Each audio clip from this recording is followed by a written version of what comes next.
Hi guys, welcome to Shikshatra. I hope you all are doing great. मेरा नाम है शौर्णा कर्मकर, मैं हूं आप लोगों की साइंस टीचर। तो आज की क्लास में हम लोग देखने वाले हैं जो चैप्टर 5 है, मतलब हेरिडिटी। हेरिडिटी के बारे में हम पूरा पढ़ेंगे आज की क्लास में। तो चलो आज सबसे पहले तो हम देख लेते हैं कि हम लोग आज कंटेंट में क्या क्या चीजें पढ़ेंगे। तो कंटेंट में देखो, सबसे पहले तो हम पढ़ेंगे कि what is heredity. So heredity क्या है, ये चीज तो सबसे पहले हमें पढ़ना है। नेक्स्ट हम क्या पढ़ेंगे, नेक्स्ट हम देखेंगे कि जो वेरिएशन होता है, तो वेरिएशन क्यों होता है, क्यों भाई नेचर क्यों इतना पड़ी हुई है वेरिएशन के पीछे। और वेरिएशन पढ़ने से पहले हमें क्या चीजें पढ़ना पड़ेगा, हमें पढ़ना पड़ेगा डीएनए के बारे में, जीन्स के बारे में।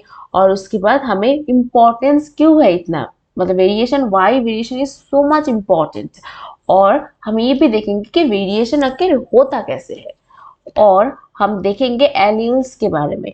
एलील्स में हम dominant, recessive genes, this all things we will learn in this class. तो चलो सबसे पहले तो हम हेरिडिटी में चले जाते हैं। सो हेरिडिटी क्या होते हैं, देखो हम लोगों के जो पेरेंट्स है, पेरेंट्स की बहुत सारी क्वालिटीज जो है वो हम लोगों के अंदर है, कैरेक्टरिस्टिक्स और ट्रेट्स हम लोगों के अंदर है पेरेंट्स की। तो जो ऐसा कैसे हो रहा है, क्योंकि हेरिडिटी के थ्रू ही तो हो रहा है ना, जो बोलते हैं ना परंपरा, वैसा ही। Okay, so so what is heredity, heredity is the process of passing traits और characteristic from parents to the offspring. Offspring के अंदर, ऑफस्प्रिंग के जो genes, through the genes, genes के अंदर क्या होते हैं, जो पेरेंट के जो कैरेक्टरिस्टिक्स है और ट्रेट्स है वो ऑफस्प्रिंग के अंदर चला जाता है थ्रू जीन्स। तो मुझे कमेंट बॉक्स में जरा बताना व्हाट इज जीन्स। जो रिप्रोडक्शन वाला चैप्टर है ना, उसमें हम बहुत पढ़े थे कि जीन्स क्या होते हैं। तो मुझे कमेंट बॉक्स में चाहिए, हाँ, व्हाट इज जीन्स, इसका आंसर। अब देखो, अब हम देखेंगे कि वेरिएशन क्या होते हैं। वेरिएशन मतलब देखो, हम लोगों के पास पेरेंट्स से कुछ कैरेक्टरिस्टिक्स तो आया, लेकिन क्या हम लोग पूरे अपने पेरेंट्स जैसे दिखते हैं, या पर कोई ऐसा ऐसा बच्चा है क्या जो बिल्कुल अपनी मम्मी जैसी दिखती हो, और या फिर बिल्कुल अपने पापा जैसे दिखता हो। लेकिन ऐसा कोई है नहीं ना, हम लोग उन लोगों के जैसे दिख सकते, बहुत हद तक हम लोगों के सिमिलरिटीज हो सकते, पर हम एकदम डिट्टो कॉपी तो नहीं हो सकते है ना। क्यों नहीं होते, क्योंकि वेरिएशन के through. So what is variation, variation मतलब जो डिफरेंस होते हैं, जो डिफरेंस है, किसके अंदर डिफरेंस है, ईच एंड इंडिविजुअल। देखो हम हर एक इंडिविजुअल ना यूनिक होते, तो उस इंडिविजुअल को यूनिक कौन बनाता है, यूनिक बनाता है ये वेरिएशन। वरना क्या होता है, हम लोग तो बिल्कुल रोबोट जैसे हो जाते हैं ना, बिल्कुल सब एकदम सेम। पर सब तो सेम नहीं होते। सब क्यों सेम नहीं होते, क्योंकि वेरिएशन के through. So what is variation, variation actually difference है। डिफरेंस किसके अंदर डिफरेंस है, between the individuals in a species or groups of organism of any species। तो कोई भी स्पीसीज में क्या होते हैं, जो स्पीसीज में जो सारे ऑर्गेनिजम्स है, वो सारे ऑर्गेनिजम्स में जो डिफरेंसेस है, ठीक है। जैसे कि हम ह्यूमंस, ह्यूमंस में अगर सोचो, जो इंडियन है वो इंडियन, जो अमेरिकन है उन लोगों से डिफरेंस दिखते हैं ना। लेकिन दोनों ही क्या है, दोनों ही तो ह्यूमन बीइंग्स है, लेकिन फिर भी उन लोगों में कितना अंतर है। और जो लंदन में जो लोग रहते हैं, उन लोगों से हम बहुत डिफरेंट दिखते हैं ना, डिफरेंस है हम लोगों के बीच में। इवन सोचो, इंडिया तो एशिया में है ना, एशिया कॉन्टिनेंट के अंदर जो चाइना है और जापान है, उन लोगों में भी जो इंसान रहते हैं ना, वो लोग भी इंडियन से बहुत डिफरेंट है ना। सो ये कैसे डिफरेंस कैसे हुआ, डिफरेंस हुआ फॉर दिस वेरिएशन। इस वेरिएशन के थ्रू ही डिफरेंसेस पैदा हो रहे हैं, डिफरेंसेस हो रहे हैं। अब देखो, अब ये जो वेरिएशन है, अब हमें जानना है कि वेरिएशन इतना इंपॉर्टेंट क्यों है, क्यों भाई नेचर क्यों इतना वेरिएशन चाहता है। तो क्यों चाहता है, क्योंकि उसको तो अपनी जो स्पीसीज है, अपनी जो ऑर्गेनिजम्स है, उन लोगों को तो जिंदा रखना पड़ेगा। तो इसीलिए क्या होता है, स्ट्रगल फॉर एग्जिस्टेंस। वेरिएशन क्या करता है, वेरिएशन हेल्प करता है स्ट्रगल करने को एग्जिस्टेंस के लिए। देखो हम लोगों की जो अर्थ है ना, अर्थ का जो एनवायरमेंट है, वो एनवायरमेंट तो दिन के दिन क्या हो रहा है, बदलती जा रही है ना। तो इतना बदलती हुई एनवायरमेंट में हमें क्या, हमें तो जिंदा रखना है, जिंदा रहना है। अगर हम जिंदा नहीं रह पाएंगे ना, अगर वेरिएशन नहीं आएगा, अगर डिफरेंसेस नहीं आएगा, अगर हम वक्त के साथ साथ नहीं चल पाएंगे तो हम जिंदा कैसे रहेंगे? नहीं रह पाएंगे ना। तो इसीलिए क्या है, इसीलिए वेरिएशन इतनी इंपॉर्टेंट है। अब देखो वेरिएशन अडेप्ट करने के लिए भी इम्पोर्टेंट है, क्योंकि नई चीजें अगर नई एडेप्टेशन हम कर पाएंगे तो कैसे हम जिंदा रहेंगे? तो हम लोग तो मतलब स्ट्रगल नहीं कर पाएंगे ना। जो एग्जिस्टेंस के जो गेम है, वो एग्जिस्टेंस की जो गेम है उसमें हम लोग एकदम पीछे पड़ जाएंगे, हम मर जाएंगे। तो इसीलिए फॉर एडेप्टेशन, फॉर एडेप्टिंग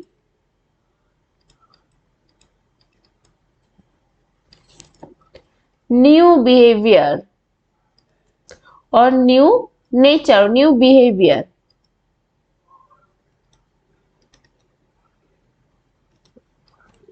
और न्यू कैरेक्टरिस्टिक्स,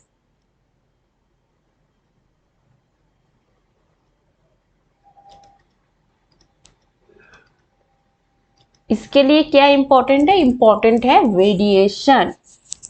और देखो, और मैं सबसे पहले शुरू से जो बोल रही थी कि विदाउट वेरिएशन एक जो इंडिविजुअल है वो डिस्टिंक्ट, उसका इंडिविजुअलिटी नहीं होगा, वो यूनिक नहीं होगा, वो यूनिक कभी नहीं होगा विदाउट दिस वेरिएशन। अगर वेरिएशन ही नहीं होगा, अगर डिफरेंसेस ही नहीं होंगे, तो कैसे कोई इंडिविजुअल जो है वो यूनिक हो, उसका कैसे इंडिविजुअलिटी होगा? वरना हम कैसे, हम तो चलते फिरते एकदम रोबोट जैसे बन जाएंगे। और क्या है? और evolution, for this evolution variation is most important. So what is evolution? Actually देखो, एवोल्यूशन क्या होता है, बहुत वक्त के साथ साथ एकदम मतलब थ्रू टाइम क्या हो रहा है, हम जो मतलब कोई भी एक ऑर्गेनिज्म है और कोई भी एक स्पीसीज है, वो स्पीसीज क्या हो रहा है, वो स्पीसीज का डिफरेंस हो रहा है, वो स्पीसीज इवॉल्व हो रहा है। तो उसका इवॉल्व जो हो रहा है उस प्रोसीड्यूर को, और उसका जो पूरा जो जर्नी है, उस जर्नी को क्या बोलते हैं? जर्नी को बोलते हैं एवोल्यूशन। सो इन एवोल्यूशन में भी कौन हेल्प करता है? वेरिएशन। वेरिएशन अगर नहीं होगा तो न्यू कैसे, न्यू ट्रेट्स कैसे आएंगे? हाउ न्यू ट्रेट्स, जो इंपॉर्टेंट चीज है वो है न्यू ट्रेट्स एवोल्यूशन में। सो वो न्यू ट्रेट्स कैसे आएंगे? नहीं आ पाएंगे विदाउट वेरिएशन। तो इसीलिए variation is most important for living. आप देखो, अब हमें ना ट्रेट्स के बारे में थोड़ा सा डिफरेंस हम देख लेते हैं। एक तो होते हैं एक्वायर्ड जो ट्रेट्स होते हैं, जो कैरेक्टरिस्टिक्स होते हैं जो एक्वायर्ड है, और क्या होता है, और जो इनहेरिटेड जो ट्रेट्स होते हैं। सो एक्वायर्ड, एक्वायर्ड का मतलब ही क्या होता है? मतलब जो हम लोगों ने एक्वायर किया हो, जो हम लोगों ने अपना जो लाइफ जो प्रोसेस है, लाइफ जो टाइम है, ड्यूरिंग लाइफ टाइम हम विथ एनवायरमेंट, एनवायरमेंट के चेंज हो रहे हैं, हम लोग भी चेंज हो रहे हैं उसके थ्रू। तो इसीलिए हम लोगों में कुछ ट्रेट्स आ रहे हैं, न्यू न्यू ट्रेट्स आ रहे हैं। सो वो न्यू ट्रेट्स क्या है? उस न्यू ट्रेट्स को हम बोलते हैं एक्वायर्ड ट्रेट्स, और इसको हम लोग सोमैटिक ट्रेट्स भी बोल सकते हैं।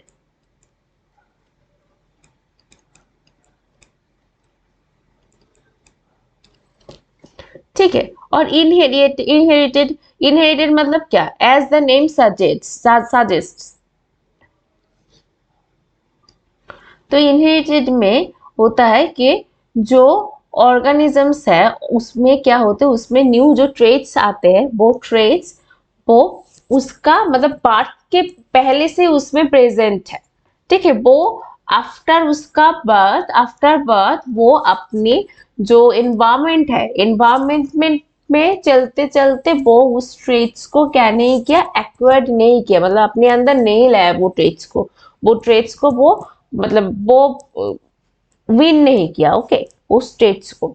सो क्या होता है, दो ट्रेट्स जो एक्वायर्ड ट्रेट्स है, वो ट्रेट्स क्या होते हैं? That are developed by the individual during life time, ये ड्यूरिंग लाइफ टाइम में होते हैं। और ये इनहेरिटेड ट्रेट्स क्या होते हैं? वो एकदम से क्या होते हैं? प्रेजेंट होते हैं सिंस बर्थ, एकदम जन्म से, एकदम जन्म से उसके अंदर क्या हो जाते हैं, ये जो ट्रेट्स है वो ट्रेट्स एकदम होते हैं। ठीक है। मतलब जब, याद है ना आपको रिप्रोडक्शन,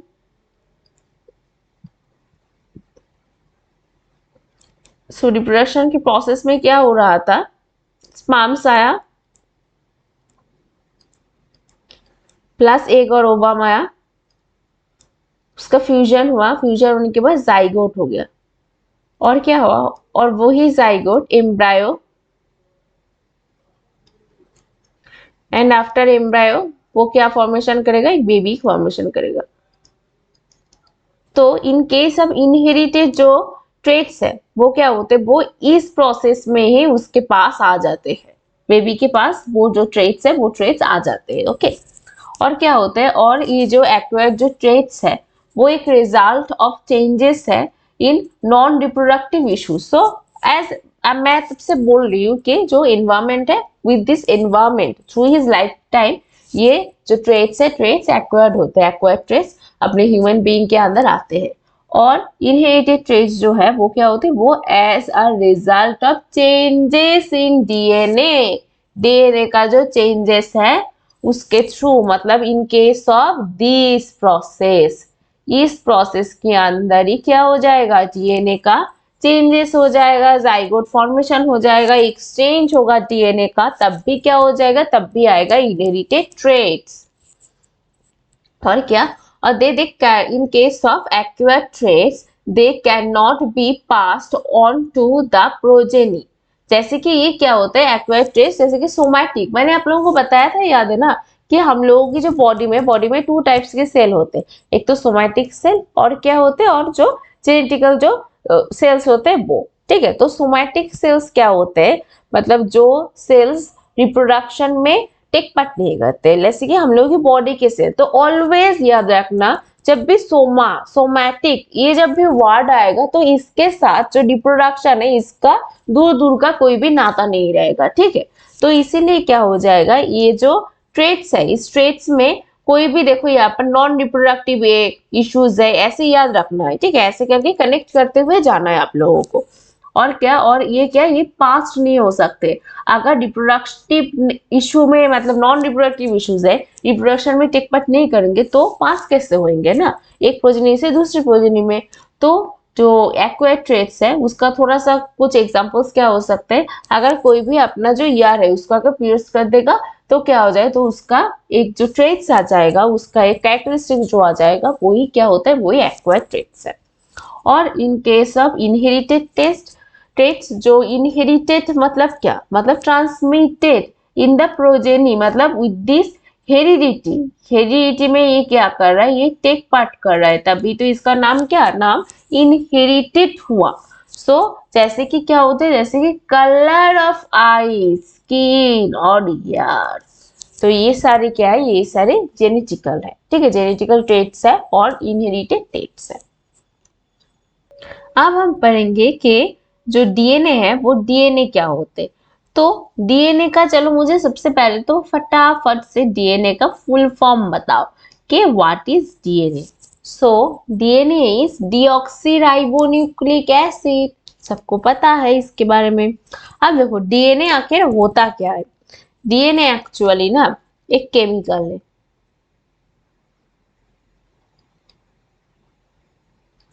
और ये केमिकल कहाँ पर पाया जाता है, this chemical we can see this chemical in our cell. और ये क्या करता है, डीएनए एक्चुअली ये केमिकल है इन सेल, जो कि एनिमल की जो कैरेक्टरिस्टिक्स है, एनिमल और प्लांट कैरेक्टरिस्टिक को कंट्रोल करता है।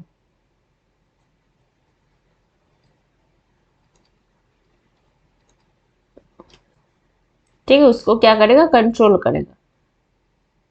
तो अब देख ही रहे हो कि जो डीएनए है, डीएनए का कितना इंपॉर्टेंस है, विच वेर इतना कितना इंपॉर्टेंस कहाँ पर है, इंपॉर्टेंस है इन केस ऑफ हेरिडिटी।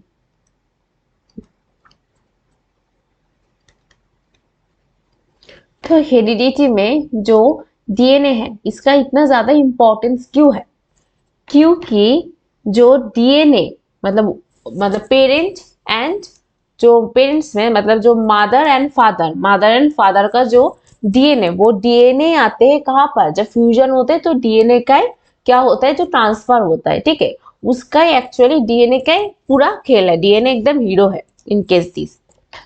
तो क्या होते हैं यहाँ पर देखो, एक सेल, ये एक सेल है, सेल के जो न्यूक्लियस है, न्यूक्लियस के अंदर क्या है, अंदर है हम लोगों का प्यारा सा दुलाला सा डीएनए। ठीक है, सो ये डीएनए मतलब डीऑक्सी राइबो न्यूक्लिक एसिड, याद रखना है आप लोगों को। ठीक है, अब देखो, अब अगर डीएनए को हम लोग ना यहाँ पर डीएनए एक्चुअली देखो सेल में ना डीएनए बहुत कंडेंस्ड तरीके से रहता है।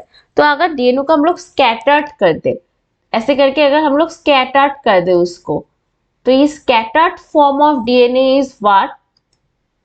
तो एक बार लिख लेते हैं हम लोग,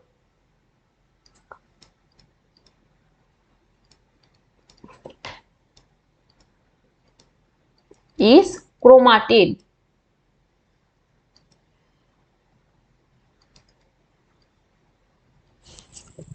हम देखो डीएनए जो है ना, वो हम लोगों की जो ह्यूमन जो सेल है, सेल में तो ऐसे स्कैटर्ड तो नहीं रहते ना। अगर स्कैटर्ड ऐसे रहेंगे तो उसको क्या बोलेंगे, उसको हम लोग बोलेंगे क्रोमाटिन। बट एक्चुअल में वो एकदम क्या रहते, कंडेंस्ड रहता है। आप लोगों को पता है कि डीएनए जो है ना, ये 2.2 मीटर है। अब बताओ कि जो सेल है, वो सेल कितना छोटू सा सेल है ना, एकदम एकदम से छोटा सा सेल है।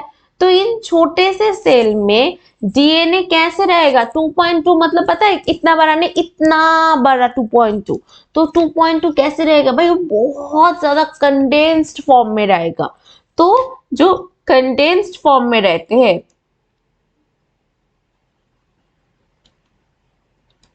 उसको ही क्या बोलते हैं, कंडेंस्ड फॉर्म ऑफ क्रोमोसोम और डीएनए इज कॉल्ड क्रोमोसोम। ठीक है, तो क्या हुआ, एक पॉइंट हम लोगों ने देखा कि जो डीएनए है, वो डीएनए अगर स्कैटर्ड फॉर्म में है तो उसको बोलेंगे क्रोमाटिन, और condensed form of DNA, condensed form of chromatin is called what, chromosome. ठीक है, तो आप लोगों को पता चल गया क्रोमोसोम क्या है। तो व्हाट इज क्रोमोसोम, क्रोमोसोम ना एक्चुअली ये देखो, ये सोचो कि ये क्रोमाटिन है।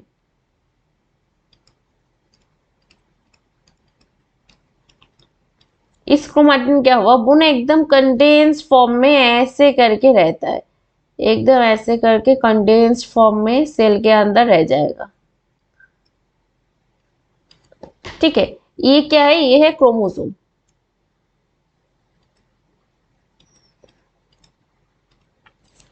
अब देखो जो क्रोमोसोम है ना, वो क्रोमोसोम एक्चुअली है, एक तो है क्रोमाटिन,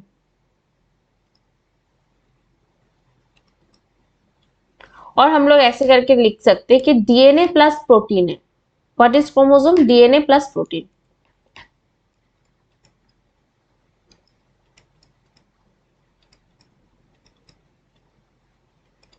ठीक है, सो ये है क्रोमोसोम। तो अब चलो मुझे एक चीज बताना कि जो ह्यूमन जो बॉडी होते हैं,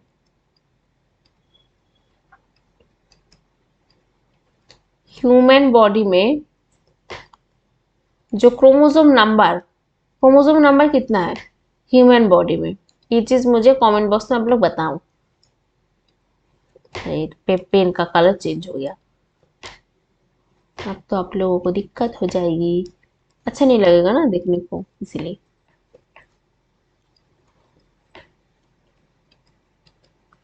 तो ह्यूमन बॉडी में नंबर ऑफ क्रोमोसोम होगा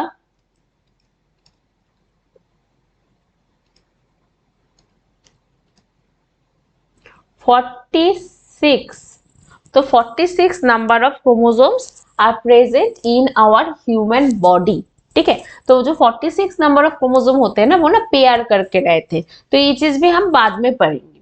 तो अब ना हम लोग देख लेते हैं कि एक्चुअल में जीन क्या होते हैं। जीन जो हम लोग पढ़ रहे जिस जो जीन्स है, वो जीन्स ये किया वो किया, तो व्हाट इज जीन्स। तो जीन्स क्या होते हैं, genes actually basic physical and fundamental unit है। किसका यूनिट है भाई, हेरिडिटी का। सो हेरिडिटी का यूनिट कौन है, जो बेसिक एकदम फंडामेंटल, फंक्शनल और फंडामेंटल, एकदम से फंडामेंटल लिख देते हैं हम लोग, फंडामेंटल यूनिट ऑफ हेरिडिटी,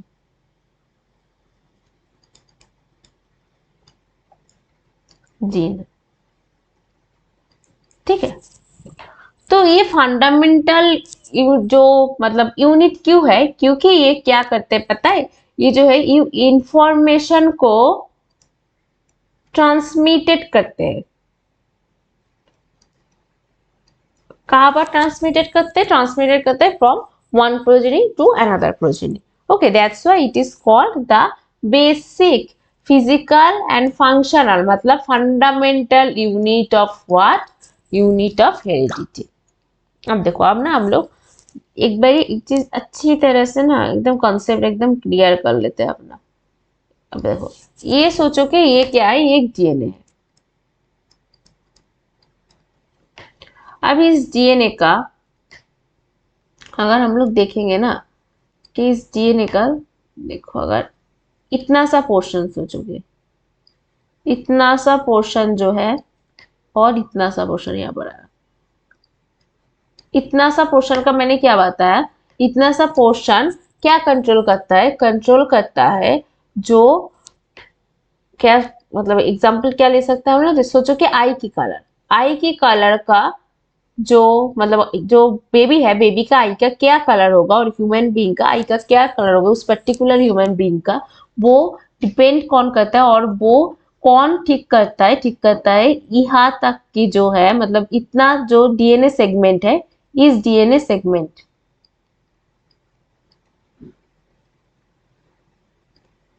तो इस डीएनए सेगमेंट के अंदर क्या है आई कलर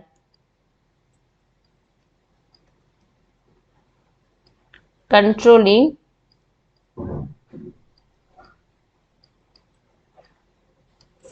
जीन्स।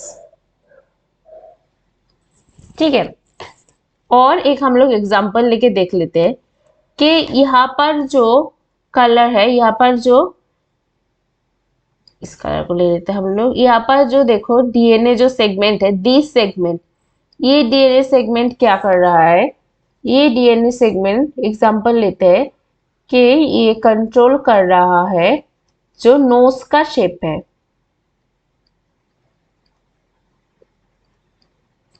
और कह सकते हैं हेयर। तो ऐसा ही कि अगर अगर हम लोग यहाँ पर भी एक डीएनए जो सेगमेंट है उसको अगर हम लोग ले लेंगे, तो यहाँ पर सोचो कि ये डीएनए सेगमेंट हम लोगों ने ले लिया, और ये क्या कर रहा है, यहाँ पर जो जीन्स है, ठीक है, वो जीन्स क्या कर रहे हैं, वो जीन्स कर रहे हैं जो हेयर है, हेयर क्वालिटी, मतलब काली होगा, यहाँ पर क्या होगा, ये चीज जो है ये डिपेंड कर रहा है इस वाले जीन्स में और इस वाले डीएनए सेगमेंट के अंदर। तो मैं बारी बारी क्यों बोल रही हूँ DNA segment and genes, segment and genes, because जो जीन्स होते हैं ना, ये जीन्स एक्चुअल में ये डीएनए सेगमेंट्स होते हैं।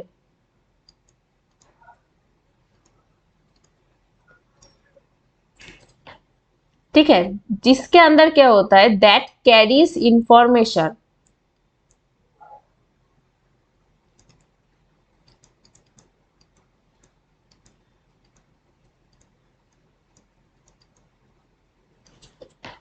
of a particular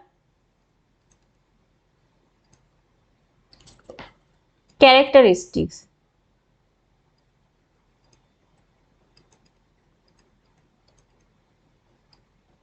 ठीक है, और ये क्या करता है, ये जो एक प्रोजेनी से दूसरे प्रोजेनी में ये इनहेरिटेड भी है, मतलब एक प्रोजेनी से दूसरे प्रोजेनी में जो कैरेक्टरिस्टिक्स है उसको लेके भी जाता है। दैट्स व्हाई यहाँ पर लिखा हुआ है, देखो जो जीन्स होते हैं वो किससे बना हुआ है, वो डीएनए से बना हुआ है, क्योंकि वो क्या है, वो एक डीएनए सेगमेंट्स है। ठीक है, तो आई होप आप लोगों को यहाँ तक तो आप लोगों को पूरा एकदम क्लियर है। ठीक है, अब हम लोग ना चलते हैं और एक चीज पे, मतलब बहुत इंपॉर्टेंट है। देखो, हम लोगों ने देख लिया क्रोमोसोम के बारे में, देख लिया जीन्स के बारे में, देख लिए क्रोमाटिन के बारे में, देख लिए डीएनए के बारे में हम लोगों ने देख लिया। तो चलो मेरे साथ साथ ना एक चीज बताओ कि सबसे पहले कौन आया भाई, सबसे पहले आया डीएनए। ये चीज ना बहुत सारे बच्चों को देखना, मतलब बहुत नंबर वंबर सब कुछ मिल गया, लेकिन ये चीज ना क्लियर नहीं रहता है उन लोगों को भी। देखो डीएनए आएगा, डीएनए उसका फुल फॉर्म क्या होता है, डीऑक्सी राइबो न्यूक्लिक एसिड। अब डीएनए से कौन आएगा, डीएनए को अगर हम लोग स्कैटर्ड फॉर्म में अगर रखेंगे तो उसको क्या बोलेंगे, उसको बोलेंगे क्रोमाटिन। ठीक है। अब ये जो क्रोमेटिन है ये अगर कंडेंस्ड फॉर्म में आ गए, ऐसे अगर कंडेंस्ड फॉर्म में रहेंगे तो उसको हम लोग क्या बोलेंगे, हम लोग बोलेंगे क्रोमोसोम।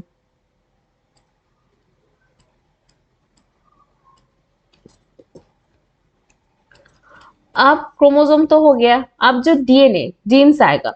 जीन्स कहाँ पर है, जीन्स मतलब क्या, जीन्स मतलब जो डीएनए है, इस डीएनए का क्या सेगमेंट है। डीएनए सेगमेंट को क्या बोलेंगे, डीएनए सेगमेंट को बोलेंगे जीन्स। अब ये जीन्स क्या कर रहा है, जीन्स टेक पार्ट कर रहा है कहाँ पर, हेरिडिटी पे। क्यों, क्योंकि इसके पास क्या है, इसके पास है इंफॉर्मेशन है, कैरेक्टरिस्टिक्स है, इंफॉर्मेशन है, जो क्या करता है, जो एक प्रोजेनी से दूसरी प्रोजेनी में लेके जाने के लिए ये हेल्प करता है। ठीक है, तो आई होप यहाँ तक तो आप लोगों को पूरा क्लियर हो गए होंगे। अब ना हम लोग देखेंगे जो डिप्लॉयड एंड हैप्लॉयड के बारे में हम देखेंगे कि एक्चुअल में क्या होता है। हम लोगों की जो बॉडी है ना, बॉडी में जो क्रोमोसोम्स होते हैं, वो क्रोमोसोम्स, सोचो मैंने क्या बताया आप लोगों को कि टोटल क्या है, टोटल 46 क्रोमोसोम्स है ह्यूमन बॉडी में। अब जो क्रोमोसोम्स है ना, उस क्रोमोसोम ना मेनली मतलब जनरली जनरली क्या होता है ह्यूमन बॉडी में, एक क्रोमोसोम, सोचो कि ये क्या है, ये क्रोमोसोम नंबर 1 है, इसका ना एक और कॉपी होगा। ठीक है, मतलब हर एक क्रोमोसोम का क्या होता है, एक एक कॉपी होता है। ठीक है, अगर सोचो कि ये पूरा, अगर हम लोग देखेंगे कि जो ह्यूमन बॉडी है उसमें अगर 46 क्रोमोसोम्स है, तो ऐसे करके क्या हो जाएगा, अगेन ये जो क्रोमोसोम नंबर सोचो कि 2 है, तो क्रोमोसोम नंबर 2 का ही क्या हो जाएगा, दो एक मतलब दो कॉपीज होंगे। ठीक है, अगेन हम लोग अगर देखेंगे क्रोमोसोम नंबर 3, उसका भी क्या हो जाएगा, उसका भी देखो कि 2 कॉपीज, ऐसे करके क्या होगा 23। दैट्स व्हाई मैंने क्या बताया कि जो 46 जो क्रोमोसोम्स है, 46 क्रोमोसोम्स क्या होता है, ये 23 पेयर्स में रहते हैं। और यहाँ पर देखो हर एक क्रोमोसोम का जब एक कॉपीज होगा, मतलब 2 कॉपीज ऑफ ईच क्रोमोसोम अगर होगा, तो उसको क्या बोलेंगे, उसको हम लोग देखो यहाँ पर 2 है ना, इसीलिए हम लोग उसको क्या बोलेंगे, डिप्लॉयड, डिप्लॉयड बोलेंगे, और 2n हम लोग इसको बोलेंगे। ठीक है, so diploid is what, diploid means 2 copies of each chromosome, मतलब हर एक क्रोमोसोम का क्या हो जाएगा, हर एक क्रोमोसोम का यहाँ पर 2 कॉपीज मिलेंगे हमें।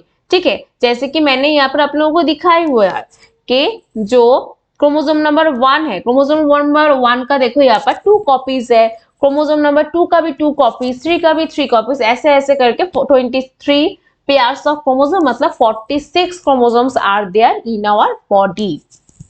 और देखो अगर हैप्लॉइड, हैप्लॉइड का मतलब क्या, मतलब जो ये जो क्रोमोसोम है ना, क्रोमोसोम नंबर सोचो कि 1 है, इसका जो दूसरा जो कॉपी है, ये कॉपी यहाँ पर नहीं प्रेजेंट है।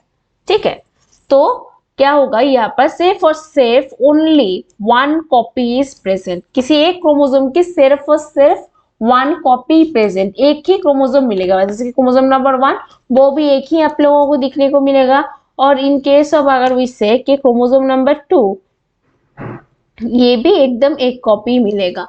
और इन केस अगर हम फिर से कहेंगे क्रोमोसोम नंबर 3 के बारे में अगर कहेंगे ऐसे करके, तो यहाँ पर भी क्या एक एक ही कॉपी दिखाई देगा इन केस ऑफ हैप्लॉइड। तो ये हैप्लॉइड कहाँ पर मिलता है और डिप्लॉइड कहाँ पर मिलता है, ये चीज हम एक बार देख लेते हैं कि मतलब हैप्लॉइड यहाँ पर हम लिखते हैं, एंड यहाँ पर लिखेंगे हम लोग क्या, डिप्लॉइड। मैं जैसे जैसे बना रही हूँ ना, आप लोग भी ना ऐसे बनाओगे। आई नो बेटा उतना ज्यादा टाइम नहीं है, पर थोड़ा सा टाइम देके अगर ये चीज पढ़ लोगे ना, तो मतलब एकदम एकदम से क्लियर हो जाएगी आप लोगों को। तो यहाँ पर हम ऐसे करके बनाते हैं हैप्लॉइड में, जो haploid, in case of haploid यहाँ पर क्या हो जाएगा, एक ही कॉपी मिलेगा।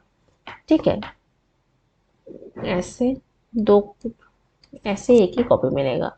And in case of diploid क्या होते हैं, डिप्लॉइड में हर एक क्रोमोसोम का क्या हो जाएगा, दो दो कर कॉपी मिलेगा।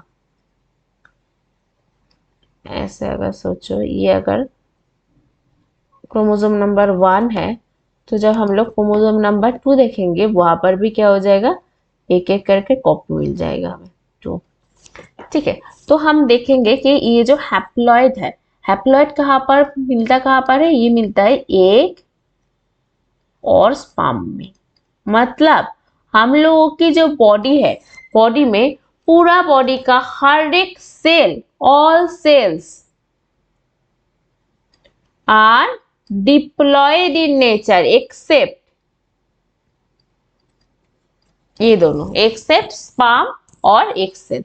तो स्पर्म और एग सेल के बगैर क्या होते हैं, सारी की सारी जो सेल्स है हम लोगों की बॉडी के अंदर, वो क्या है, वो डिप्लॉयड है। उनमें क्या है, उनमें पेयर्स दिखाई देता है हर एक क्रोमोसोम्स में। तो व्हाट इज हैप्लॉइड? जहां पर ओनली वन कॉपी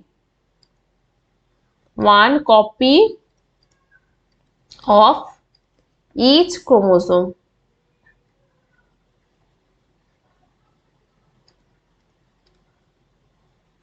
ठीक है। और डिप्लॉयड में क्या हो जाएगा कि 2 कॉपीज ऑफ ईच क्रोमोसोम।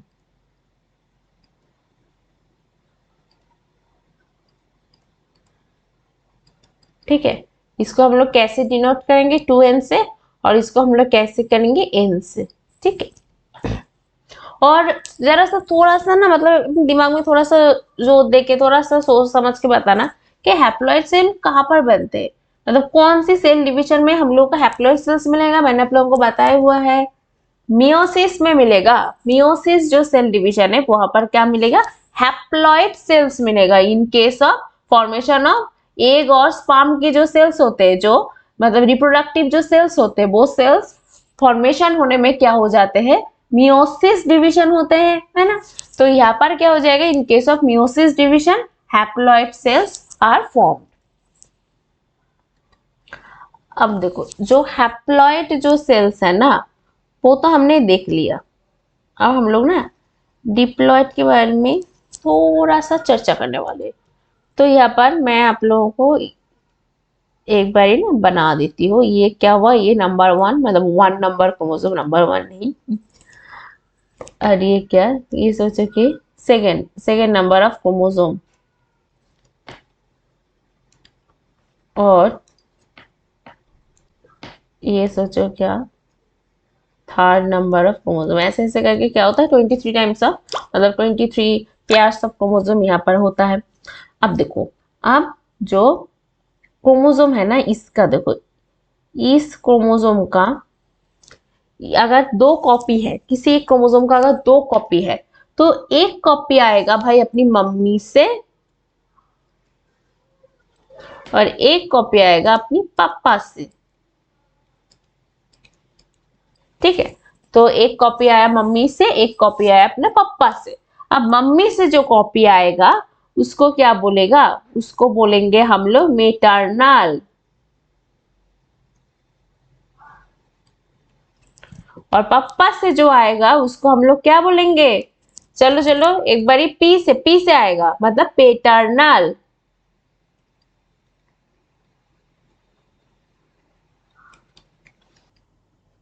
तो यहाँ पर हम लोगों ने देख लिया कि जो क्रोमोसोम है और एक जो डीएनए है, 2 पेयर में, किसी एक 2 पेयर्स ऑफ क्रोमोसोम में, जो 2 पेयर में, एक कहाँ से आएगा? एक आएगा अपनी मम्मी से, और एक आएगा कहाँ? किससे? पापा से।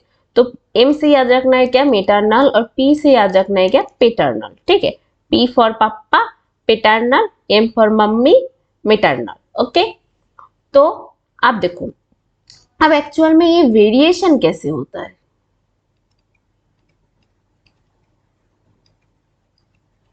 ये मैंने ना आप लोगों को बताया हुआ था। तो ये चीज अगर आप लोगों को याद है कि जो डीएनए है, वो डीएनए क्या होता है? डीएनए हर बारी क्या करता है? वो हर बारी वो अब देखो, मैंने आप लोगों को क्या बताया था कि अब देखो, मैंने आप लोगों को क्या बताया था कि जो वेरिएशन होते हैं ना, वेरिएशन होते हैं, क्यों होते हैं? क्योंकि डीएनए में कुछ क्या डिफरेंसेस आएगा, है ना। क्योंकि डीएनए के थ्रू ही तो क्या हो रहा है, जो और जीन्स के थ्रू क्या हो रहे हैं, जो कैरेक्टरिस्टिक्स है वो क्या हो रहे हैं, वो आ रहे हैं। तो जाहिर सी बात है कि जब वेरिएशन हुआ तो ऑब्वियसली डीएनए में कुछ चेंजेस होगा। तो क्या होता है ना, डीएनए क्या होता है? वो ना रिप्लिकेट करता है। अब जब वो रिप्लिकेट करेगा, जब रिप्लिकेशन प्रोसेस के थ्रू, मतलब रिप्लिकेट करता है मतलब कि अपना एकदम डिट्टो, एकदम सेम टू सेम एक कॉपी बनाएगा। अब जब वो अपना एकदम डिट्टो सेम टू सेम जब कॉपी अपना बनाएगा तो क्या हो जाएगा, तो वो जो प्रोसेस है उस प्रोसेस में ना थोड़ी सी गड़बड़ी हड़बड़ी हो जाती है, मतलब थोड़ी सी चेंजेस हो जाते हैं जो डीएनए के कोडोन है उसमें। ठीक है, तो क्या हो जाता है, कोडोन में चेंजेस हो जाते हैं थोड़ा सा, तब भी क्या हो जाता है, तभी एकदम मतलब एकदम एक्यूरेटली वो नहीं कर सकता है। और हर बारी जब चेंजेस होता है तो हर बारी क्या आता है भाई, वेरिएशन आता है, ऐसे ऐसे करके वेरिएशन आ जाता है। ठीक है, तो आई होप यहाँ तक तो आप लोगों को क्लियर है। तो आप लोगों को यहाँ पर ना क्या चीज जो है वो याद रखने की जरूरत है। अब आप लोगों को याद रखने के मतलब फर्दर प्रोसीडर के लिए, फर्दर जो मतलब हम लोग पढ़ेंगे उसके लिए आप लोगों को क्या याद रखना है, आप लोगों को याद रखना है ये जो पेरेंट से आता है, मतलब मम्मी से आता है और पापी से आता है, पापा से आता है, मतलब मेटरनल और पेटर्नल जो डीएनए है और पेटर्नल जो क्रोमोसोम्स है, वो चीजें आप लोगों को याद रखनी है। ओके, आप देखो, सोचो कि अब हम लोग ना एक थोड़ा सा मतलब एग्जाम्पल के थ्रू देख लेते हैं कि ये जो है ना, ये मैं जो क्रोमोसोम्स और जो डीएनए के बारे में बात करूंगी, आप वो क्या है, वो सोचो कि जो ह्यूमन आई के बारे में हम बात करेंगे। ठीक है, इस क्रोमोसोम में जो डीएनए है, डीएनए में जो मतलब जो जीन्स है उस जीन में हम लोग बात करेंगे कि इस क्रोमोसोम में सोचो कि यहाँ पर जो डीएनए है, इस डीएनए में ये जो सेगमेंट है, ये सेगमेंट कौन कंट्रोल करता है, कंट्रोल करता है इसका आई कलर का।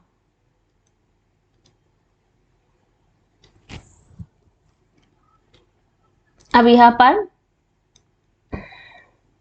मैंने क्या बताया, ये सोचे कि 1 नंबर जो जो क्रोमोसोम है उसका बारे में हम बात करें, तो इसमें से ये आया, सोचो कि मिटरनल से, और ये आया किससे, पेटर्नल से आ रहा है। आप सोचो कि जो पेटर्नल से जो वो जो क्रोमोसोम आया, जो जो जीन आया, वो जीन क्या बोल रहा है कि जो आई का जो कलर है, आई का कलर क्या होना है, यहाँ पर देखो आई का कलर मैं एकदम से मतलब ठीक से एक बारी और कर दूंगी आप लोगों के लिए। आई का कलर जो है वो बोल रहा है कि ब्राउन होगा, और जो मम्मी से जो डीएनए आया उसमें, तो वो क्या बोल रहा है कि नहीं, जो आई का जो कलर है वो कलर क्या हो जाएगा, ब्लू होगा। तो बेचारा बच्चा तो फंस गया, मम्मी का सुने या पापा का सुने। मम्मी बोल रही है कि बेटा तुम्हारा जो आंख है ना, आई का कलर एकदम ब्लू होना चाहिए, और पापा क्या बोल रहा है कि बेटा तुम्हारा जो आई का कलर है वो एकदम ब्राउन होना चाहिए। तो बच्चा तो एकदम से मतलब संकट में पड़ गया भाई, मतलब अब वो क्या करेगा, किसके पास जाएगा, मम्मी के पास, मम्मी की बात सुनेगा या फिर पापा की बात सुनेगा। ठीक है, तो इन दिस केस क्या आ जाएगा, इन दिस केस हम लोगों के लिए इंट्रोड्यूस हो रहा है कौन, डोमिनेंट, डोमिनेंट जीन्स दे यहां पर क्या करेगा, काम करेगा। ठीक है, डोमिनेंट एंड रिसेसिव टर्म हम लोगों के लिए यहां पर आ रहा है। अब देखो, अब यहाँ पर सोचो कि यहाँ पर तो हो गया कौन, इसका मतलब कौन आएगा, जो डोमिनेंट है वो आएगा। ठीक है, और एक केस, इस केस को ना थोड़ा सा होल्ड करो, और एक केस हम समझेंगे, उसके बाद एकदम से ये चीज ना क्लियर हो जाएगा आप लोगों के लिए। ये अगेन क्या हो रहा है, और एक सोचो कि अगेन ये जो है, ये मम्मी से जो जीन जो आ रहा है, मतलब मेटरनल जो है, वो क्या बोल रहा है, वो बोल रहा है बेटा तुम्हारा आंख का कलर ब्लू होना चाहिए, और पापा से भी जो आ रहा है वो भी बोल रहा है बेटा तुम्हारा आंख का कलर जो है वो ब्लू ही होना चाहिए। ठीक है, तो अब तो कोई भी दिक्कत नहीं है, तो बेटा बोलेगा ओके मम्मा, ओके पापा, ठीक है, मेरा जो आंख का कलर है वो ब्लू हो गया, यहाँ पर कोई दिक्कत नहीं है। अब अगेन और अगर केस आया, एक केस और, कि यहाँ पर देखो, अगर अगेन ये जो जीन्स है ये बोल रहा है जो मेटरनल से, मम्मी से जो आ रहा है, या इस साइड में पूरा मम्मी से जीन्स आ रहा है, ठीक है, वो ब्राउन होगा। मतलब मम्मी बोल रही है कि तेरी जो आंख का कलर है वो ब्राउन होगा, पापा भी बोल रहे हैं हाँ बेटा तुम्हारा भी आंख का कलर ब्राउन होगा, तब भी कोई दिक्कत नहीं है, तब भी आंख का कलर क्या हो जाएगा, ब्राउन हो जाएगा। तो ये जो दोनों जो केस है, ये दोनों केस में तो कोई दिक्कत की बात ही नहीं है, दोनों एकदम सेम है ना। मतलब एकदम ब्लू ही बोल रहे हैं, मम्मी का भी, मम्मी का जो मेटरनल जो जीन्स है वो भी बोल रहा है ब्लू, पेटर्नल जो जीन्स है वो भी बोल रहा है ब्लू, कोई दिक्कत नहीं, बेटा का भी आंख की कलर ब्लू हो गया। और जो इन दैट केस, मतलब इन थर्ड केस, ये सेकंड वाला केस है नहीं, थर्ड केस है। इन थर्ड केस क्या हो रहा है, जो मम्मी बोल रही है क्या ब्राउन होना चाहिए, पापा भी बोल रहे हैं ब्राउन होना चाहिए, तो आंख का कलर जो है, आई का जो कलर है वो भी ब्राउन हो गया बेटा का। तो कोई भी केस नहीं है, केस कहां पर है, केस तो है भाई थर्ड वाले में। तो अब एक बारी हम देख लेते हैं कि जब क्या हो जाएगा, जब देखो यहाँ पर ब्राउन, ये क्या है, ये ब्राउन है आंख का कलर, मम्मी का, पेरेंट का, दोनों पेरेंट का, मम्मी प्लस पापा दोनों का, जब आंख का कलर, आई कलर जब क्या हो जाएगा, जब ब्राउन हो जाएगा, तब बेटे का क्या भी हो जाएगा भाई, आंख का कलर भी ब्राउन हो जाएगा। ठीक है, ये चीज मम्मी पापा से ज्यादा आप लोग इस तरह से याद रखो, मतलब ये तो एकदम ही क्या बोलूं, मतलब आप लोगों को समझाने के लिए है, पर आप लोगों को क्या याद रखना है कि ये जो क्रोमोसोम है, इस क्रोमोसोम में जो मेटरनल है, मेटरनल एंड पेटर्नल करके आप लोग याद रखोगे। ठीक है, और ये क्या है, ये पेटर्नल है। तो जो मेटरनल जो जीन्स है वो भी क्या है, वो भी ब्राउन है, और जो पेटर्नल जीन्स है वो भी ब्राउन है। तो आप कलर क्या हो गया, आई कलर भी ब्राउन हो गया इन फर्स्ट केस। अब सेकेंड केस में देखो क्या हो रहा है, सेकेंड केस में जो मेटरनल जीन्स है वो भी क्या बोल रहा है, ब्लू, जो पेटर्नल जो जीन्स है वो भी बोल रहा है ब्लू। तो जो प्रोजेनी है, जो बच्चा है, बच्चा की भी कलर क्या हो जाएगा, आपका कलर ब्लू हो जाएगा। और इन दिस केस, मतलब पहले वाले जो केस हम लोगों ने डिस्कस किया था वो वाला केस, यहाँ पर क्या हुआ देखो, यहाँ पर जो मेटरनल और पेटर्नल से, मतलब एक पेरेंट से जो कॉपी ऑफ हम लोगों के पास डीएनए है, उसमें जो सेगमेंट है, जो सेगमेंट कंट्रोल कर रहा है आई की कलर, वो क्या बोल रहा है, वो बोल रहा है ब्राउन। ठीक है, और दूसरा केस, दूसरा जो पेरेंट से आया अनदर कॉपी ऑफ डीएनए और क्रोमोसोम, उसमें जो डीएनए सेगमेंट है, जो जीन है, जो जीन्स क्या बोल रहे हैं आई का कलर क्या होगा, वो क्या बोल रहा है, वो बोल रहा है आई का कलर ब्लू होगा। तो इन दैट केस डोमिनेंट जो जीन है, वो डोमिनेंट जो कैरेक्टरिस्टिक है और डोमिनेंट जो कलर है वो कलर ही होगा बेबी में, जैसे कि यहाँ पर क्या ब्राउन। तो इन दिस केस कौन डोमिनेंट है, डोमिनेंट इज ब्राउन।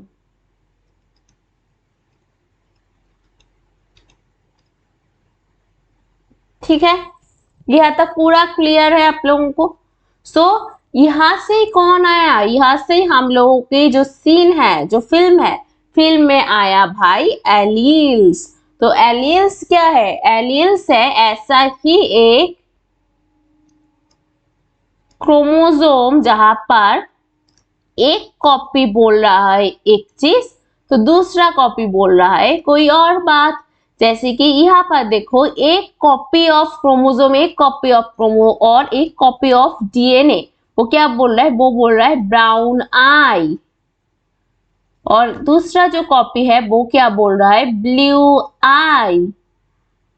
तो इन दिस केस इसको ही हम क्या बोलेंगे, इस टाइप को हम बोलेंगे एलील्स। तो what is allele, an allele is one of two or more version of DNA sequence, a single base or a single segment basis at a given genomic location। एक ही जीनोमिक लोकेशन में देखो दो दो चीजें हमें मिल रहे हैं, इसको क्या बोलेंगे, इसको ही बोलेंगे हम लोग एलील्स।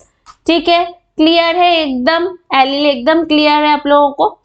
अब देखो, अब हम लोग पढ़ेंगे क्या, डोमिनेंट एलील और रिसेसिव एलील, मतलब ब्राउन आई और ब्राउन कलर ऑफ आई, और यहाँ पर कौन आया भाई, ब्लू। तो ये क्या हुआ, जो डोमिनेंट है वो क्या होगा, वो एक्सप्रेस होगा, उसका एक्सप्रेशन क्या होगा, इफेक्टिव मैनर पे होगा ना।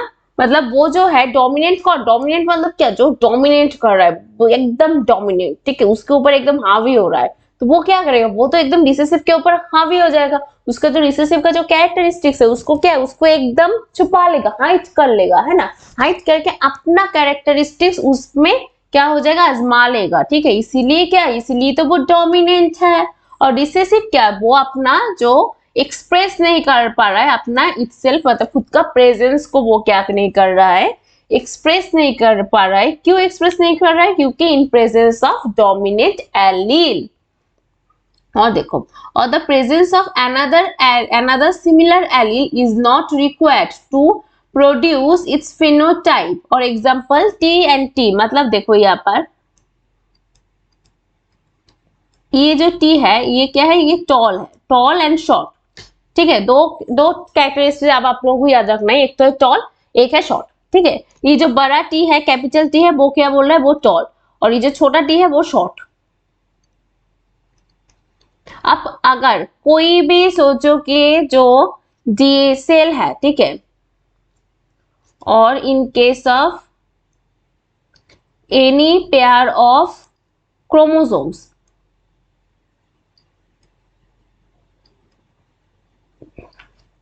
यहां पर अगर एक जो है वो क्या बोल रहा है, वो बोल रहा है टी, मतलब एकदम क्या टॉल, और एक क्या बोल रहा है यहाँ पर देखो छोटा टी, मतलब शॉर्ट। यहाँ पर भी क्या, यहाँ पर भी इसका जो फेनोटाइपिक, फेनोटाइपिक मतलब क्या, जो हम लोग बाहर से दिखते हैं, और एक होता है फेनोटाइपिक, एक होता है क्या जीनोटाइपिक, इसके बारे में भी हम डिस्कस करेंगे, ठीक है। इसके बाद ही फेनोटाइप, अब तो याद रखना है आप लोगों को कि फेनोटाइप मतलब क्या, एकदम बाहर से जो कैरेक्टरिस्टिक्स हमें दिखाई दे रहे हैं कि कौन लंबा है कौन शॉर्ट है, और जीनोटाइपिक मतलब क्या, वो क्यों लंबा है, उसका अंदर में क्या जीन्स का क्या मामला क्या है, ये चीज जहां पर हम डिस्कस करेंगे वो क्या, वो जीनोटाइपिक हो जाएगा, ठीक है। तो यहाँ पर भी इसका फेनोटाइपिक मतलब इसको क्या देखेंगे हम लोग, ये जो सोचो कि ये प्लांट है, ठीक है, इस प्लांट का क्या हो रहा है, हर एक क्रोमोसोम में, हर एक इसका जो सेल्स है, सेल्स में जो क्रोमोसोम्स है वो क्रोमोसोम्स में यही सीन है, तो ये प्लांट क्या हो जाएगा, प्लांट एकदम टॉल हो जाएगा, ठीक है। तो क्या हो रहा है, तो इसमें क्या, इसमें सिर्फ एक दो जो कॉपीज की जरूरत नहीं है, इसको इसको सिर्फ एक एक एलील की जरूरत है, उसको और एक सिमिलर एलील की जरूरत नहीं है, ठीक है। और एक सिमिलर, और एक मतलब एकदम सिमिलर ट्रेट्स की जरूरत नहीं है उसको, उसका एक ही प्रेजेंस काफी है डोमिनेंट का। अब रिसेसिव में क्या हो जाएगा, रिसेसिव में ना दोनों ही चाहिए, मतलब रिसेसिव होने के लिए क्या चाहिए, टी टी, ठीक है। यहाँ पर क्या हो जाएगा, यहाँ पर दोनों ही जो पेरेंटल से आएगा और जो मेटरनल से आएगा वो दोनों ही क्या होना चाहिए, दोनों ही एकदम रिसेसिव जीन्स होना चाहिए, शॉर्ट जीन्स होना चाहिए, तभी प्लांट क्या हो जाएगा, प्लांट शॉर्ट हो जाएगा। तो चलो मुझे एक ही बार ना ये चीज बताना कि in case of this, in case of two, case two में क्या हो रहा है, केस टू में सोचो यहाँ पर जो सेल्स है, ठीक है, उस सेल में जो डीएनए है और जो क्रोमोसोम्स है, और क्रोमोसोम में क्या हो जाएगा, दोनों में ही क्या हो जाएगा, जो ब्लू कलर होना चाहिए यहाँ पर, दोनों में ही, ठीक है। दोनों में ही अगर कोडोन अगर बोल रहा है, जो डीएनए जो सेगमेंट है वो अगर बोल रहा है कि हाँ भाई यहाँ पर दोनों में ही ब्लू कलर आना चाहिए, तो क्या हो जाएगा, तो तब भी हो जाएगा क्या, ब्लू कलर रहेगा। अगर यहाँ पर अगर सोचो कि एक ऐसे है, ठीक है, इसमें से एक तो ब्लू है और दूजा क्या है, दूजा है ब्राउन, तो इसका जो फिनोटाइप है वो क्या हो जाए, वो ब्राउन आई हो जाएगा, ठीक है। याद है ना, मतलब समझ गए ना आप लोग एकदम से, ओके।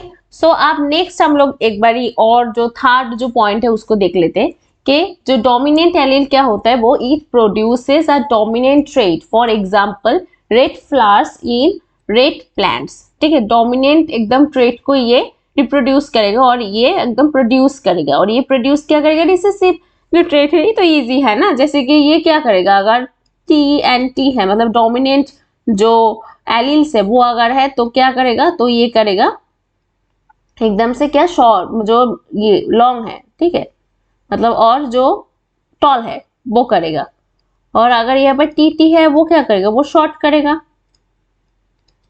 और अगर यहाँ पर ये भी है तो क्या करेगा, तो ये भी जो लॉन्ग करेगा, ठीक है, और टॉल करेगा। ओके, सो यहाँ तक आई होप आप लोगों को पूरा एकदम से क्लियर है।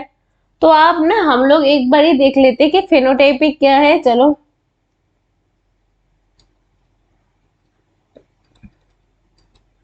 फेनोटाइपिक मतलब क्या, फेनोटाइपिक का मतलब होता है कि जहां पर क्या हो जाएगा, जो हम लोग बाहर से जो देख रहे हैं कि जो सोचो कि एक लड़का है, ठीक है, लड़का टॉल है, हैंडसम है, मतलब एकदम अच्छा है, उसका जो नोज कैसा है, मतलब पूरा उसका जो एकदम बाहर से हमें जो उसका कैरेक्टरिस्टिक्स मिल रहा है, एकदम बाहर से उसका कैरेक्टरिस्टिक।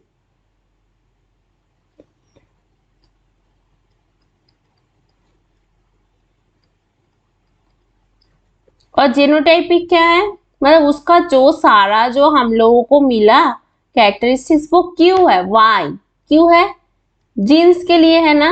जीन्स का एकदम क्रोमोसोम का जो मामला है, मैंने अभी तक आप लोगों को जो जो चीजें समझाई हुई है कि क्रोमोसोम का दो पेयर होते हैं, उनमें से एक पेयर का अगर दूसरे पेयर से अलग हो गया और यहाँ पर सेम सेम होगा या पर रिसेसिव हो गया, क्यों है, ये सारा जो चीजें है, जब भी जीन्स आएगा तो भाई जेनोटाइपिक आएगा। जीन से क्या, जेनो, ठीक है। और फेनो से क्या, फेनो से मतलब बाहरी जो बाहर का जो कैरेक्टरिस्टिक्स है वो आएगा, ठीक है। तो अब ना देख लेते हैं कि जो होमोजाइगस डोमिनेंट का मतलब क्या है। होमोजाइगस जो डोमिनेंट है इसका मतलब है, ये सोचो एक सेल है, यहां पर जो डीएनए है, डीएनए जो सेगमेंट है, जीन्स है, वो जीन्स अगर सोचो कि बोल रहा है कि टॉल और लॉन्ग का जीन्स है, ये भी बोल रहा है क्या, टॉल, मतलब parental, both parental and maternal, ये हो गया मेटरनल और ये पेटर्नल, ठीक है। तो बोथ मेटरनल एंड पेटर्नल का जो जीन्स है वो जीन्स क्या बोल रहा है, बोल रहा है कि टॉल होगा, ठीक है। टॉल होगा मतलब क्या, मतलब टी एंड टी। तो यहां पर हम लोग साइड में लिख लेते हैं कि T means what, T means tall और लॉन्ग का जो कैरेक्टरिस्टिक्स है वो, और छोटा टी मतलब क्या, शॉर्ट, ये चीज लिख लेते हैं हम लोग, ठीक है। तो यहाँ पर देखो, यहाँ पर भी बच्चा क्या हो जाएगा, बच्चा भी टॉल होगा, और इसमें क्या हो जाएगा, टी एंड टी होगा, है ना। तो इसको ही बोलते हैं, देखो हर एक डोमिनेंट, यहाँ पर दो ही क्या है, दो ही सेम सेम है, इसीलिए क्या होमो आया, होमोजाइगस, क्यों, क्योंकि दोनों ही देखो यहाँ पर टी टी सेम सेम है। होमोजाइगस डोमिनेंट क्यों आया, क्योंकि ये तो डोमिनेंट है, डोमिनेंट एलील्स है, इसीलिए क्या आ गया, होमोजाइगस डोमिनेंट आ गया। अब देखो आप हेट्रोजाइगस,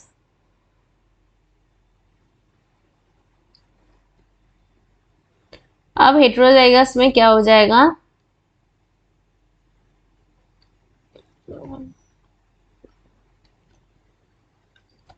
सोचो कि मम्मी बोल रहा है कि बेटा तू ना छोटा हो जा, मतलब शॉर्ट हो जा, ठीक है। पापा बोल रहा है नहीं, तू तो मेरा राजा बच्चा है, तू तो होगा टॉल।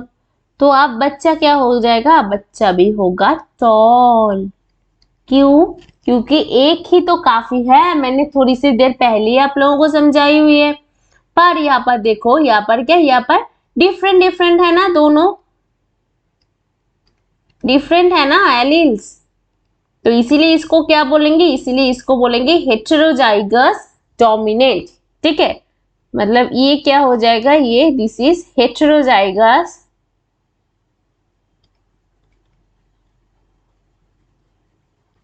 Dominant, okay. और ये फेनोटाइपिक क्या हो जाएगा, फेनोटाइपिक टॉल, डोमिनेंट कैरेक्टरिस्टिक्स तो दर्शाएगा ये, लेकिन एक्चुअल में क्या हो जाएगा, एक्चुअल में दिस इज नॉट क्या है, मतलब एक्चुअल में दिस इज डोमिनेंट, मतलब यहाँ पर क्या हो जाएगी, यहाँ पर होमोजाइगस नहीं है ये।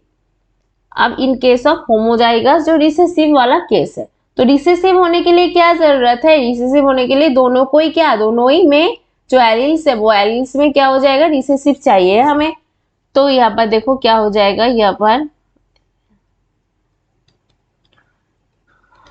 अगर पेरेंटल और मेटरनल, पेटर्नल और मेटरनल दोनों में से क्या, दोनों में अगर बोलेगा बेटा तू शॉर्ट हो, चलो बहुत होगी, तो बच्चा भी क्या हो जाएगा, बच्चा के पास तो कोई भी ऑप्शन नहीं, उसे तो शॉर्ट होना ही पड़ेगा। ठीक है, तो उसका जो जेनोटाइपिक है वो क्या हो जाएगा, वो टी मतलब एकदम स्मॉल टी, मतलब रिसेसिव होमोजाइगस। तो आई होप यहाँ तक तो आप लोगों को पूरा क्लियर है। तो आई होप आप लोगों को यहाँ तक पूरा क्लियर है। अगर आप लोगों को कहीं बार भी कुछ भी डाउट है तो प्लीज मतलब एकदम feel free to ask me. और जो आज की क्लास है, आज की क्लास से हम लोगों ने एट लास्ट में एक बार ही देख लेंगे कि हम लोग क्या क्या चीजें पढ़ लिए। तो यहाँ पर ही कर देती हूँ मैं। तो देखो यहाँ पर हम लोगों ने पढ़ लिए थे क्या क्या। सबसे पहले तो हमने जो इंपॉर्टेंट चीजें देखी है वो क्या है, वो हेरिडिटी क्या है। उसके बाद हम लोगों ने सो हेरिडिटी क्या है, जो इंफॉर्मेशन जो एकदम पेरेंट्स से जो हम लोगों के बच्चे के अंदर, मतलब पेरेंट्स से जब बच्चे के अंदर जो इंफॉर्मेशन और जो कैरेक्टरिस्टिक्स आता है उसको क्या बोलते हैं, उसको बोलते हैं, उस प्रोसेस को बोलते हैं हेरिडिटी।